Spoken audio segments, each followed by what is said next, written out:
ನಮಸ್ಕಾರದಲ್ಲಿ ಬಂದವರೆ. ನಾನು ದರಖಾಸ್ತು ಕೋಡಿಗೆ ಸಂಬಂಧಪಟ್ಟಂತೆ ಅಡವಿ ಭೂಮಾಪಕರು ಹೇಗೆ ಅಳತೆ ಮಾಡ್ತಾರೆ ಅನ್ನೋದ್ರ ಬಗ್ಗೆ ತಿಳಿಸ್ಕೊಡ್ತಾ ಇದೆ. ಉದಾಹರಣೆಗೆ, ಒಂದೇ ಒಂದು ಬ್ಲಾಕ್ ಇರ್ತಕ್ಕಂಥ ಒಂದು ಕಡತ ಅಡವಿ ಭೂಮಾಪಕರಿಗೆ ಅಳತೆಗೆ ಬರುತ್ತೆ. ಬಂದ ನಂತರ ಅವರು ನೋಟಿಸನ್ನು ತಯಾರು ಮಾಡಿಬಿಟ್ಟು ಬಾಂಧುಜವನರಿಗೆ ನೀಡ್ತಾರೆ. ಬಾಂಧುಜವನರು ನೋಟಿಸನ್ನು ಜಾರಿ ಮಾಡ್ತಾರೆ. ನಂತರ ಒಂದು ವಾರದ ನಂತರ ಭೂಮಾಪಕರು ಮತ್ತು ಬಾಂಧುಜವನರು ಗ್ರಾಮಕ್ಕೆ ಬರ್ತಾರೆ. ಸಂಬಂಧಪಟ್ಟಂಥ ಸಾಗುವಳಿದಾರರ ಜೊತೆಗೆ ಜಮೀನು ಬಳಿ ಹೋಗ್ತಾರೆ. ಜಮೀನು ಬಳಿ ಹೋಗಿದ ನಂತರ ಆ ಜಮೀನ ಸರ್ವೆ ನಂಬರ್ನ ಒಂದು ಸುತ್ತು ಮಾಡ್ತಾರೆ. ಅವ್ರಿಗೆ ಸರ್ವೆ ನಂಬರ್ ಗಡಿ ಗೊತ್ತಾಗುತ್ತೆ. ಗೊತ್ತಾದ ನಂತರ ಅರ್ಜಿದಾರರಿಗೆ ನಿಮಗೆ ಮಂಜೂರಾಗಿರ್ತಕ್ಕಂಥ ಜಮೀನು ಯಾವುದು ಅಂತ ತೋರಿಸಿ ಅಂತ ತಿಳಿಸ್ತಾರೆ. ಆವಾಗ ಸಾಗುವಳಿದಾರ ತಮಗೆ ಮಂಜೂರಾಗಿರ್ತಕ್ಕಂಥ ಜಮೀನನ್ನು ತೋರಿಸ್ತಾನೆ. ಈಗ ಕಂದಾಯ ನಕ್ಷೆಯಲ್ಲಿ ಈ ಥರ ಅವ್ರಿಗೆ ಈ ಪ್ರದೇಶ ಮಂಜೂರಾಗಿರುತ್ತೆ. ಅದರಂತೆ ಭೂಮಾಪಕರು ಈ ಸರ್ವೆ ನಂಬರ್ ಗಡಿ ಮತ್ತು ಈ ಸರ್ವೆ ನಂಬರ್ ಗಡಿನ ಗುರುತು ಮಾಡ್ಕೊಂತಾರೆ.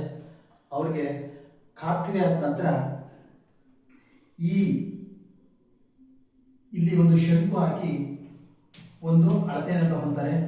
ಅದೇ ರೀತಿ ಈ ಅಳತೆಯನ್ನು ತಗೊತಾರೆ. ಮತ್ತೆ ಇಲ್ಲೂ ಶಂಕು ಹಾಕಿ ಈ ಅಳತೆಯನ್ನು ತಗೊತಾರೆ. ಅಂದರೆ ಈ ಮೂರು ಅಳತೆಗಳನ್ನ ಭೂಮಾಪಕರು ತಗೋತಾರೆ.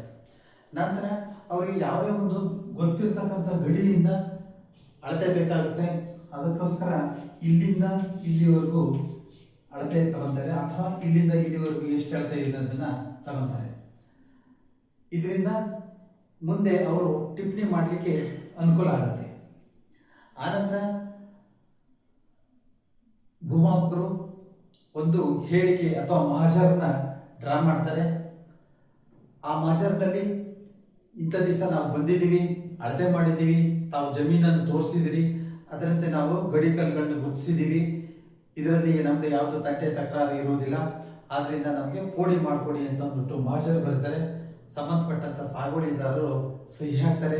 ಸಾಧ್ಯವಾದರೆ ಅಳತೆ ಸಮಯದಲ್ಲಿ ಹಾಜರಿದ್ದವರು ಸಹ ಇದಕ್ಕೆ ಸಹಿ ಹಾಕ್ತಾರೆ.